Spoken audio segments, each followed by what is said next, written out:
আমরা সবাই অবগত কি হয়েছে, আমরা সবাই অবগত কি ঘটেছে, এবং আমরা সবাই এই ব্যাপারে সোচ্চার আমরা কি করতে চাই, কি করতে চাই।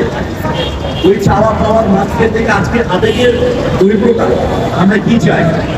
আমরা চাই শিশু ধর্ষণ সহ সকল ধর্ষণ ও নারীদের প্রতি সহিংসতার মামলা দ্রুত নিষ্পত্তির জন্য বিশেষ ট্রাইব্যুনাল গঠন করা হোক।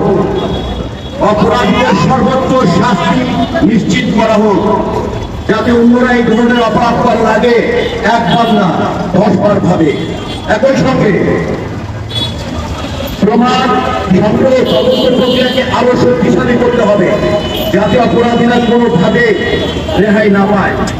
শুধু কঠোর শাস্তি যথেষ্ট নয়, সামাজিক পারিবারিক সচেতনতা বৃদ্ধি, প্রতিরোধমূলক ব্যবস্থা গ্রহণ করা অপরিহার্য বলে আমরা মনে করি।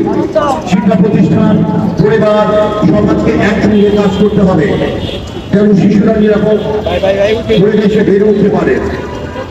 আমরা সরকার, আইন শৃঙ্খলা রক্ষাকারী বাহিনী এবং বিচারকের কাছে আহ্বান জানাই, অনুরোধ জানাই, শিশু ধর্ষণের বিরুদ্ধে দ্রুত ও দৃষ্টান্তমূলক বিচার নিশ্চিত করুন।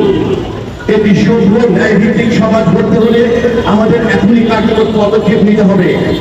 আজকের শিশু আগামীর অবলম্বন, তাই সকল শিশুর নিরাপত্তা নিশ্চিত করাই হোক আমাদের অঙ্গীকার।